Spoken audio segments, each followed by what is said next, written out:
And welcome to the Grace Hour Show, a daily program here, a daily podcast where we address issues from a biblical perspective, a Christian perspective. And we're dealing with a big one this week, really, the sexuality that pervades our culture. I'm Pastor Steve Andrulonis. I am a pastor here with Greater Grace Church in Baltimore. With me is Pastor Renaldo Brown, also one of the pastors that serves here in Baltimore and the area. Pastor Renaldo serves in Owings Mills. I'm on the other end of the other end of the compass. I serve in Dundalk, but we also serve here at the main campus in Baltimore. And just to remind you, this is a weekend, and so Sunday we'll have church services here at 9, 11, and 6:30. So if you're looking for a place of fellowship, 6025 Moravia Park Drive is a place for you to come and enjoy a message from the Word of God, some great singing and fellowship. So we invite you to be a part of that right up front here. But we are going to address how a Christian stands in the face of the prevailing winds of culture. And we know that the culture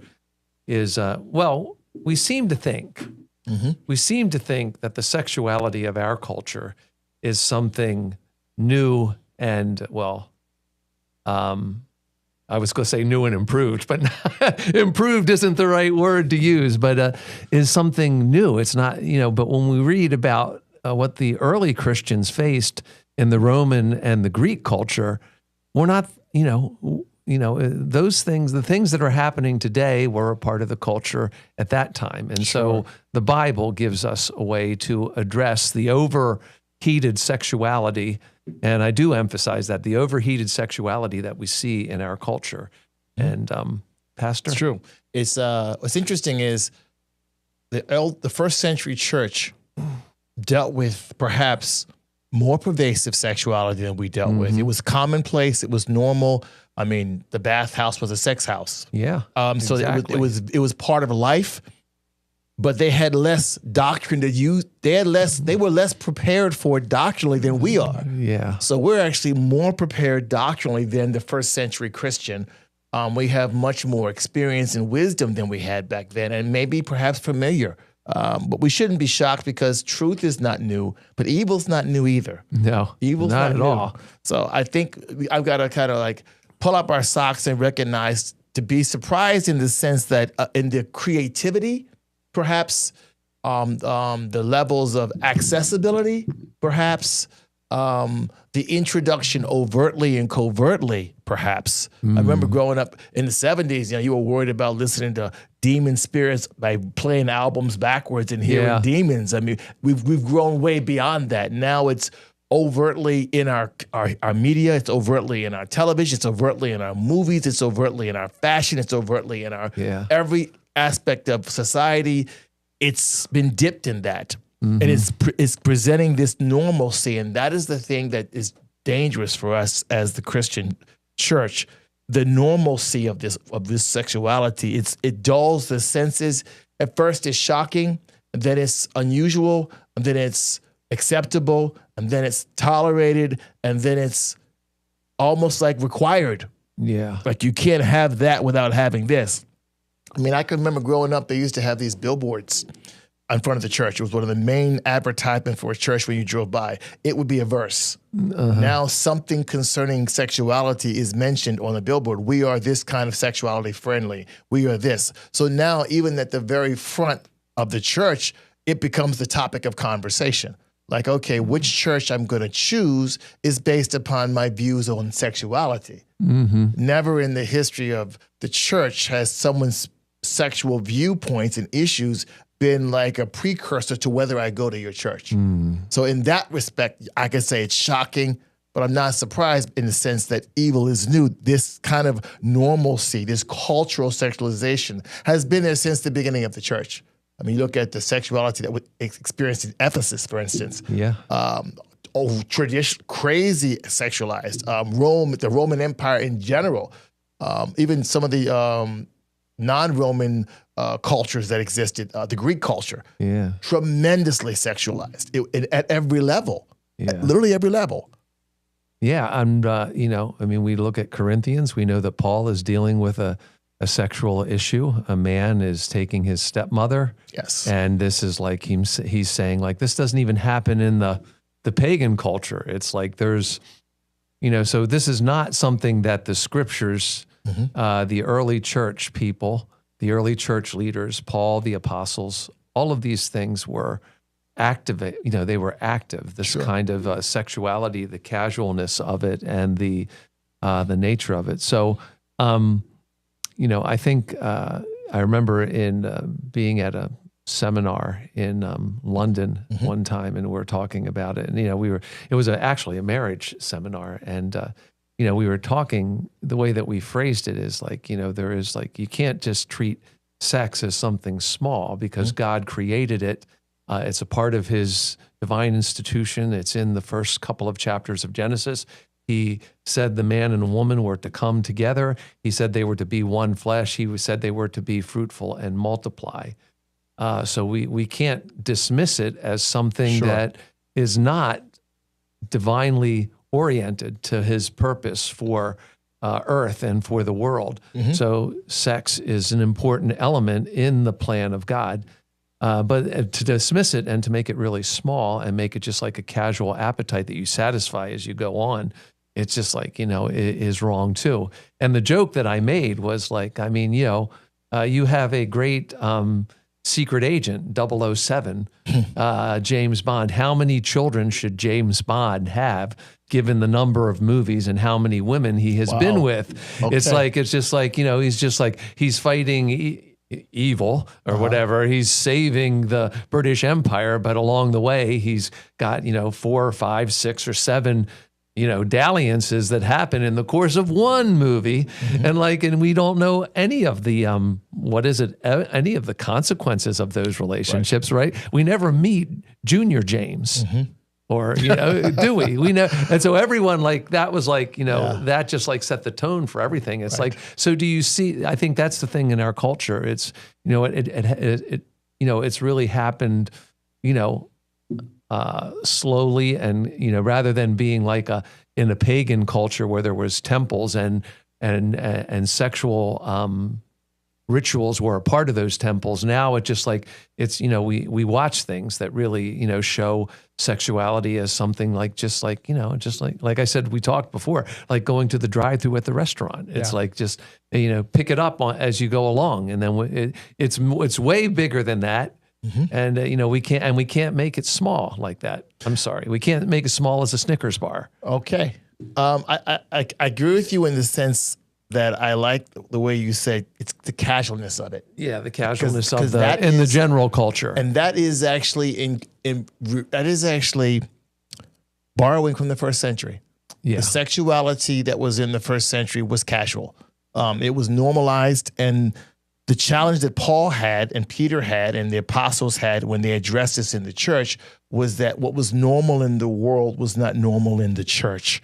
They made it unnormal, they made it unusual, they made it unacceptable. And the first way you make it unacceptable is defining the difference. Defining the difference. And I think that's the challenge. I've got to guard my heart that what's good in the world is not always good in my life. And we say, well, that thing right there is not sin, or that's not bad, but I've got to be careful that I'm not introducing the world's culture into the culture of my house, into the culture of my family, because the Bible says everything that is important concerning sexuality in the life of a church, in the life of a marriage, in the life of a believer. Like, for instance, God creates and defines gender. God creates and defines marriage, and He calls it when a man and a woman are together. That's what God says. That's not what our particular denomination feels is right. That's not what we are accepting and embracing. You can put all the LGBTQ things on the side of your church, but God said it's a man and a woman. So if God said it's a man and a woman, what God says stands. It's a God-made union as a man and a woman. You may make your own unions, but don't put God's name on it because He doesn't say it that way. And there's no verse you can twist to do that. Secondly, God does not take sex and make it an identity. God makes sex an option. He makes it an action. God makes sexuality an action. an action that is part of a healthy relationship with God according to God's parameters. He doesn't say it's an identity. And what has happened with the perversion culturally of sex is that the world has defined sex as an identity. That my identity, my sexuality is my identity. And God never did that. Yeah. From Genesis to Revelation, sex is an act. Yeah. Adam knew Eve. Eve did not identify as a woman, and Adam identify as a man. And based on these two identifications, we're gonna copulate. No. It was clearly an action. And then he gave parameters for that behavior. He says, okay. He says it's an action, not an identity. And he says in a marriage, a man and a woman, it's a sexual expression between a man is based inside of a God-made covenant union. That's it. That's where it exists at. That's where it was given. That's the first couple that was given to them. And by the way, sexuality is a gift. Yes. It's a gift. And it's also an action, but by no means can you personify it as an identity. So you're defending an identity that's anti-scriptural. So the church cannot support identity except for the identity that's given to you in Christ. That's positional truth. The world cannot, the church cannot endorse identities based upon activities, because it's unscriptural. So I think the first thing is I've got to make sure that the world is not defining for me things that God gave me. And sexuality is something that God gave me. And I'll stop with this. Sexual expression is not the principal function of humanity. No. Devotion to Christ is. Sexual expression is not the primary foundation of your identity. Devotion to Christ is. Sexual expression is not the pinnacle of the human experience, no much as you enjoy it. Devotion to Christ is. So part of my response is, it has to start with me and my walk with God. The first part of my response toward a sexualized world is, what does God have to say about sex? Because that governs how I think about it. My thoughts are governed by his thoughts, and then my ways are governed by his ways. So that's where it begins. I think that's where the conversation's got to happen. I don't go to the world to learn about sexuality. I go to God to learn about sexuality, and then he defines my world. Yeah. So we go to God to define who we are. Yes. We see our identity. We see our value. And when we see our value, then we recognize that we don't need to add to our value something like this. And I think, let's look at some of the explanations in Proverbs. Now, Proverbs, Solomon had a wide range of experiences with women, and he's teaching sons in this. He's saying in Proverbs 5, delight in the wife of your youth and let her ravish your heart always. So there you see like sort of guardrails. The wife of your youth is the wife forever. And we see that. And then we also see, another thing, like we see wine as a mocker. So something like this, when it's treated like just a casual appetite, just like as an appetite to fulfill, it mocks you. Interesting. It mocks you. And, Paul wrote, be not drunk with wine, but be filled with the Spirit. And, I'm thinking about this, like, the way that God designed this activity between a man and wife, between a husband and wife, is intoxicating. It is like, we read all of Song of Solomon, we see this is a guy out of his mind. He can't stop, creating imagery from nature about the delight that he has in his wife. And then the wife too, principally there throughout that book, principally it's the wife who's responding with the joy that she's getting from the relationship of having a man who cares for her. And she understands that. When we're looking at the culture and we see the culture saying that, when we're seeing a culture that's presenting sex as the whole of your identity, as the whole of your identity, it's really what is it? It's creating a poisonous kind of atmosphere for you as a person, because we know let's go back to Proverbs. In Proverbs 30, it says, there's those four things that are too wonderful for man: the way of an eagle in the air, the way of a ship in the sea, the way of a snake on the rock. none of those things have like a set path. Like Exactly. once the ship goes through, the waves cover where it was. Once you see an eagle in the sky, you don't see it tracing. Once a snake goes across the rock, if he goes across the sand, you can follow the slither. But if he goes across the rock, there's no. And then the last one, it all builds to this: the way of a man with a maid. It's like there's, it's not so simple, right? If it was so simple, then there wouldn't be a lot of counseling going on. The kind of relationships, that people have, and this strong attachment and this strong physical thing that comes together, it's not so easy. And so when people fail at it, or when they have bad experiences at it, and it's divorced from all of the intimacy that you have in other ways, right, personally, conversationally, whatever else happens in the home, then this opens the door to like a destruction in your person, right? Yeah, it's a good point. It's like it's unique in the catalog of sins than the epistles because of the way it affects you. Yeah. There's the law of unintended consequences that kicks in from that. It's one of the few sins or sin areas or areas in general. Let's just say sin areas, because sexuality is not sin. How it's handled is sin. Yeah. Can be sin, but it's not sin. And that's something that our early church fathers sometimes were overzealous to a point where it became sex was sin. And then the world attacked the church and it kind of led to more sin because the strength of sin is the law. So we nailed it like, oh, sex is sin. And no, it's not. Yeah. How it's handled. Once again, going back to the word action and not identity, how the action is handled. Like money is not evil, but how money is handled can be evil. It can be used in how it's gained, how it's spent, how it's used. But in this case, this affects us so much differently because it touches our body, touches us. It touches our holy of holies. It touches the core of who I am. Much sin that we do sometimes tends to be a little bit distant from us. Yeah. But this one kind of can ravage us from the inside out. And there's also some physiological side effects as well from that. But the thought I was going to say was, so I'm a Christian. Let's think this through, Pastor Steve. I'm a Christian. Yeah. I'm in an over-sexualized world. Okay. How do I live in it? That's the challenge, right? Because, I see the way the world is. And who am I going to be in this world? And if I can't answer that question, Pastor Steve, then the world will answer it for me. And I'll unknowingly introduce that highly sexualized culture into my own personal family culture. And before you know it, I closed the front door and the back door was open. And the back door for today's Christian is movies, television, and media.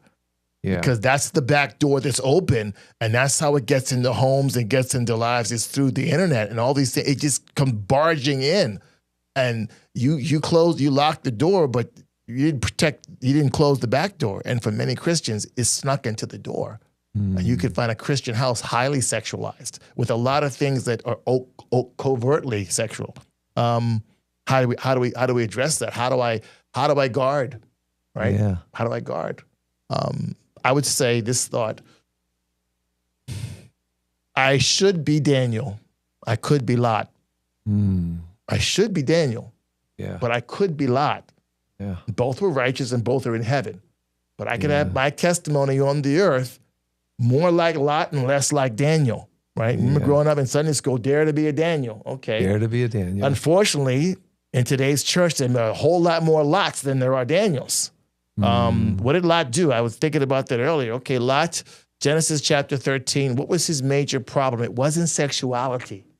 His major problem was pride. He chose for himself. Genesis chapter 13, 10, he's fighting with his uncle. He left fellowship with his covering. And by the way, Lot's name means covering, and he left his covering, which is funny. So he left his covering. He chooses the area near Sodom. He pitches his tent towards Sodom. Next thing you know, 25 or 15 years later, after he leaves, when he's now working in Sodom, in the gate, he's got authority. His daughters are now engaged or getting ready to marry men from Sodom. You see what happened there is he kept introducing the world into his over-sexualized world into his family. And he's in it and doesn't even see it. it's just part of his everyday living. And then you can tell the effects, because when the angels come, and 19, when the angels come, 18 and 19, he knows the danger. Yes. In other words, I'm a man of God, and I'm living in Sodom, but I know what's all around me. And so I bring these guys in knowing how bad, and they find out and bang on the door, and his response to the banging is, "Oh, have my daughters." So evidently some of that over-sexualization in the culture got into him and his family. Number one, he suggested it. Number two, the daughters don't protest. So it's already there. And then later on in the daughters, you see when they want to propagate the family line, when Lot's wife is dead, let's sleep with dad to continue which was not Jewish culture at all. No. That was completely, so they didn't get that from Uncle Abe and the culture that they had, the limited Jewish culture that wasn't there. They borrowed that. And by the way, in that area, that wasn't so common in the other tribes in the area. That was completely a Sodom idea. Yeah. So they got that from the culture. Where would they get that idea from? So that's what can happen when you live in an over-sexualized culture. You can have a relationship with God, and there can be an effect in your family that's Lot-like. Yeah. Now, Peter called him righteous. Yeah. But you can be righteous and make some horrific, unrighteous decisions. Yeah, he was vexed. That's the King James word. He was vexed. He was vexed by what he was doing.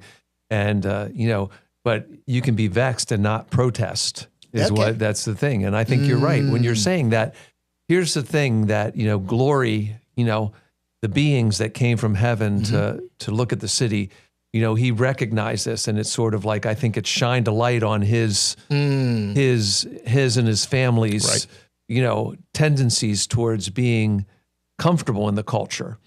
And, so he's trying to protect this. And so the other people, wow, this is, it's the new thing in town. And so they're coming to, to relate to the new thing in town, to the new guys in town, the way that they related to everyone else in town. And so, so you're right. It was very difficult to break the chain that had attached itself to the people. And we see that in the mother. The mother turns back, and she turns to a pillar of salt. And then you're right. The only thing the daughters knew, about how to, save the world was to, sexualize things with their dad. Wow. And so, and we get these tribes are born, it's like, it's very interesting. So I think that's one of the points that we need to make. Paul is writing to a society that understood the danger and the diseases that happen because of promiscuity. Yes. It's like we seem to think that we know it now because we're a Western culture, and we've developed, penicillin and things like that can take care of some of the diseases that happen with accelerated sexual encounters.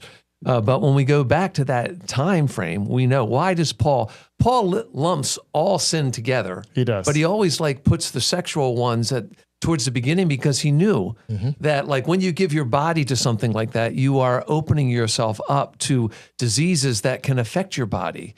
And these were not, people understood this. The whole Roman culture understood, these transmitted diseases that came because of the over-sexualization of the culture. And it was, and that was the one thing that sort of made the church stand out as being different. We define sexuality as something, like you said earlier, a gift from God given to a couple to accomplish something of intimacy that, when it's done at the right time, produces children. And this goes back to the beginning.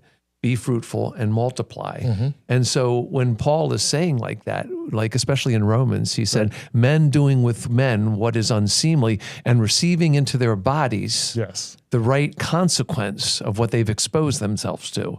So, this is like Paul is saying, I am speaking as a believer, but I'm also speaking as a person who's interested that society be healthy. Yeah. And if, these sexual sins have a consequence that can affect a whole realm of people, you know. And if, you know, so give yourself not to fornication. Why? Because it's a safer way to live. Right? I mean, this, if you want us to give you something that, you know, what it's a safer way to live. Yep. I mean, I would say it's interesting that Lot's family was ravaged not because he was prone to sexuality. yeah. It was because he was prone to choosing for himself. Yeah.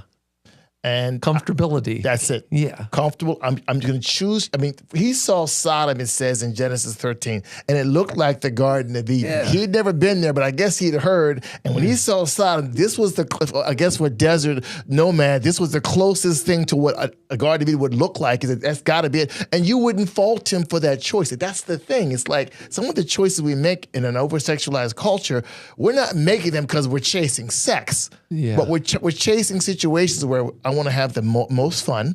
I want to have the most enjoyment. He said, I want to have the best place for my family and my situation to prosper and be successful. So maybe I move to a place where all that happens. And so, but I don't understand the consequence on the other side of that benefit. Yeah, where you went, I'm sure there was much more places for you to water your animals than where you were. And you did choose the best. And Abraham, but if you remember what Abraham did, Abraham let God choose for him, which goes back to our point about when it comes to sexuality, I've got to let God choose for me. And this is where I'm not comfortable with the culture, but I can be Daniel and I can confront the culture. And that's the segue to Daniel. Okay, I should be like a Daniel. Daniel wasn't burning Jewish flags on all over the wall. He wasn't protesting down the street.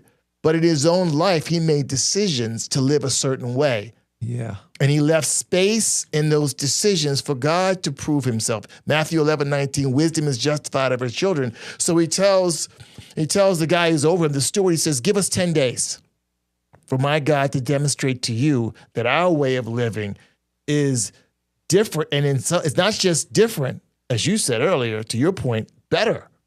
Yeah. You know, it's like, okay, living like that is better. They were healthier. Yeah, they were healthier. There was a visual difference. It wasn't like, okay, maybe God's doing something, but they were different. I'm reminded of a story my mom told me when we were younger. One of her siblings would have these parties, have people over, and there would be alcohol there and other things there. And she didn't go. And she wouldn't bring us either.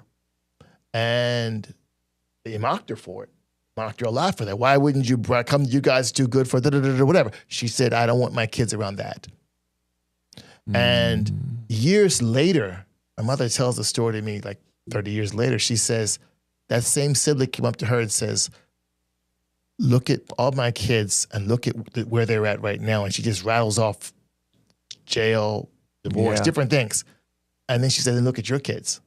There's a dramatic difference. And it's strictly because you made decisions to be different that were better for your family. And she was just like lamenting that she wished she had copied that 30, 40 years ago. Wow. And I think it's the same thing here. What Daniel's saying is, okay, I know the culture of Babylon. And by the way, he doesn't ignore the culture of Babylon. We're not saying go into the mountains and make jam and cheese. And we're not being monkish here. But what we are saying is being discerning. There are things that are in the culture that I need God's mind for. I need God's mind for. God's got to decide for me. I need that Daniel Abrahamic decision. God's got to decide for me. I cannot be Lot and think that I can judiciously decide what is over-sexualized and what is not. I got to be careful because I don't know what's good for me. And that's a great challenge to say to yourself in your relationship with God. I don't know what's good for me. Lord, you tell me. Yeah.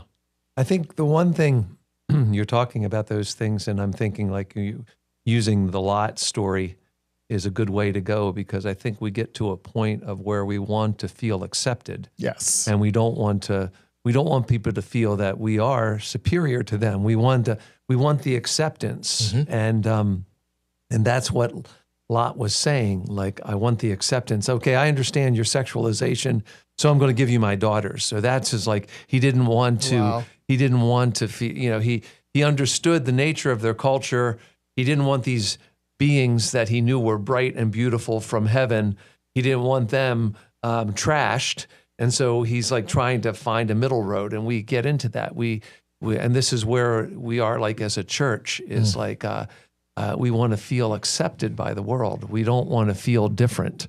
And the fact is that we are different. That's the thing, is like God has made us different. And I think the thing that the church can present is that people from every place, wherever they come from, can come in and find the love of God in the midst of an assembly. Yes. And this is where the church and the pulpits have got to be emphasizing. Like, okay, we can emphasize how demonic and destructive this can be, but if we don't give the direct people to the throne of God and to the Spirit of God and to the fellowship that can happen in a healthy assembly and say, this is a joy that is better than this moment of satisfaction, brief moments of satisfaction that you could have physically if you live in a culture of joy with people that you may never have ever chosen to be with, but God brings you into it.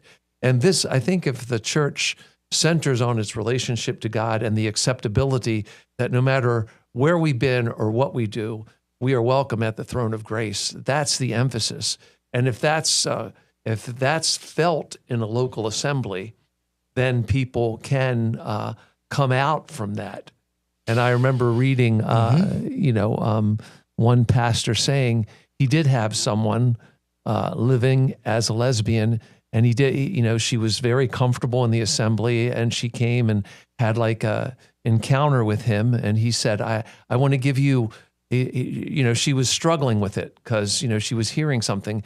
He said, I just want you to just, don't do anything physical for the next 30 days and then come back and talk to me. And so she listened to his counsel. And then in those 30 days, she developed, a deeper relationship with the Spirit of God, and she left that lifestyle behind. Wow. It wasn't you can't do this, you can't do this, you can't do this. The strength of sin in the law didn't deliver her. But when he said, just try this and use the time that you would have done this to be closer to God and see what happens. And it worked. Wow. I'm not saying don't use that as a formula. I'm not naming the person who put that because I'm just saying that. But I read this in a book, and he said that the woman became, a Bible believer and eventually a wife and a mother, and it all came because he was listening to God about the Spirit of God and the power of the grace of God to be introduced to a life that wanted order and didn't know how to escape the disorder. So when we look at Lot, it's like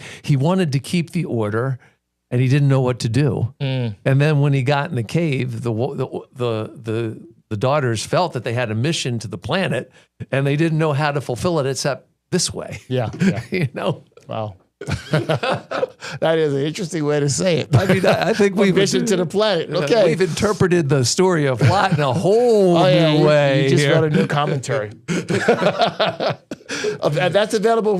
Google. You can buy that on Google Play. By the way, there's a word that keeps coming back to my mind throughout the program. It's the word identity. That sexuality is not an identity, but that I have to be careful that it can't become my identity. But when I understand when I get in my relationship with God, I find my identity.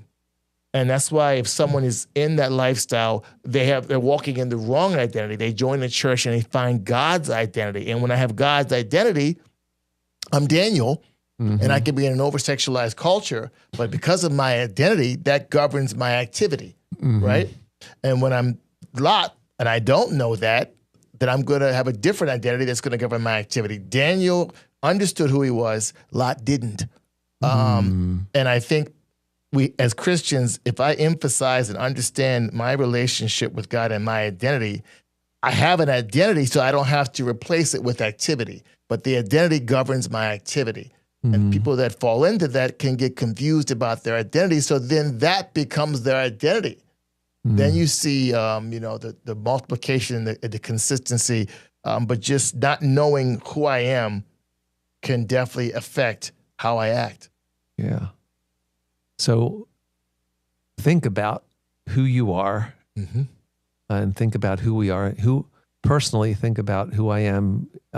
Meditate on that, who I am in Christ, and what that means for my, my value. Because this is, just a simple meditation on John 3 and John 3:16. You are so loved, and whosoever believes. And then if you believe, you call upon the name of the Lord, you're saved. You're hid with Christ in God. These positional truths are so important to the health of our mind and our attitudes. And trying to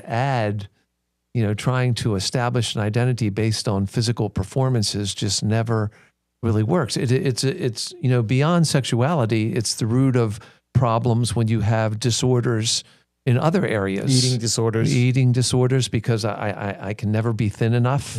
The famous one is Karen Carpenter. She was, she had everything in life, number one hits, all these things. And yet she still could not bring herself to see herself as whole.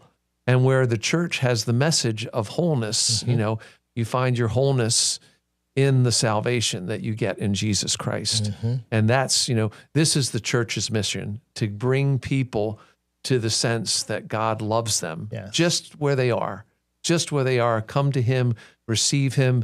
And you stumble out of the gate, you come here, you fall down flat on your face, but the steps of a good man ordered by the Lord, he will show you the way to delight in, and a just man falls 7 times and rises up again. Just keep getting up.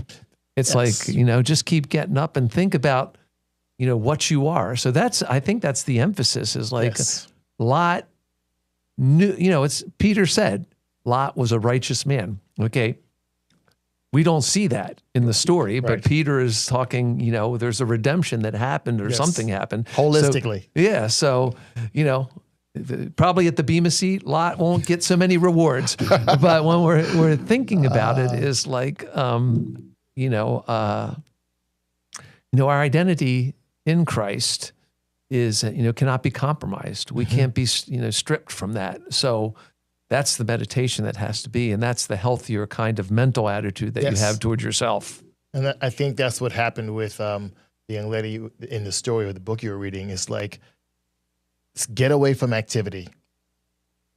Be in the body of Christ and find your identity. And then your identity will have a dramatic effect on your activity. You find that with a lot of different things with people, it's replacement. There's this, okay, I replace this with that, okay? Love the way the world expresses it, over-sexualized and conditional, to the way God expresses it, which is not divorced from sex, but actually defined. Yeah. The church's been put into a box where we're divorced from sex. That sex is immoral. No, sex outside of God's boundaries is immoral. Sex is not immoral. So I think we have to, in our mind, we have to be careful that the world does not define how we see certain actions. And that's not just sex, it's a lot of things. The Christianity is no fun because you can't do this and you can't do that. Actually, you can do a lot of things within the frame of God's mind, and the benefit is there because of the person of God and the will of God is there. But it's really about, when you think about sex and the culture, there's a lot of things about the culture. That's a part of the culture. So I've got to be like the famous Pastor Schaller application. Okay, I've got to be the boat in the water, not the fish where the water passes through the fish. And Lot let the water pass through him. Daniel was in the water, but he was the boat, and he was moving through the water, but water wasn't passing in his boat. That's a good way. That's a good one. I think, it comes down to the idea of integrity. Okay. Integrity, which is like wholeness. And, sexual integrity is a wholeness that comes from following the biblical revelation that God gives us in this dynamic. And like you're saying, Lot took on water in his life. He took on water in his life. And, did it sink him completely? No, but he was bailing, and you're right. There was no integrity there. Yeah. There wasn't an integrity in his identity. And you're right. It began with his looking at that place, and this is going to be easy living. And, we don't really realize that, having a mindset that recognizes the integrity that we can only have in God. Right. Awesome. Great thoughts. Final thoughts? I would say, like you said, I want to make sure that I am discerning as far as exposure goes, as far as, your family, your choices. Your choices say a lot about what's important to you. Websites, movies, fun. I've got to be careful that I'm not tapping into things that are overly sexualized, because what I'm doing is I'm making it normal. I'm making it normal. Then it ends up in my humor. It ends up in my words. It becomes part of me. It kind of sneaks up on you. It becomes that lot progression. I look to it. I move to it. I'm in it, and I don't even notice I'm in it. Right? It's kind of like when I was in Uganda, and there was a young girl I think she's like 10. She was in the church, and I had seen her when she was like 6 when she joined the church. Suddenly she come to church with makeup on, and I said, "Oh, that's new." She goes, "Yeah, I mean, what can I do, Pastor? I was born and I found it." She said, "I found it."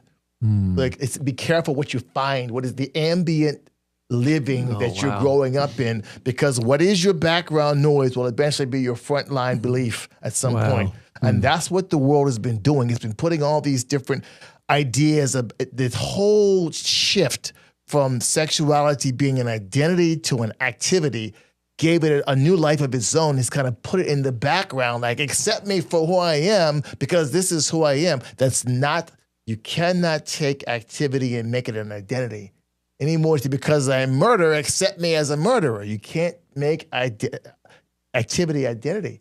And I think if you're not careful, whatever you surround yourself with, whatever the ambient relationships and ambient noise is around you, that will become your belief system eventually. Because what was once optional becomes exceptional, you'll find yourself defending it. Exactly.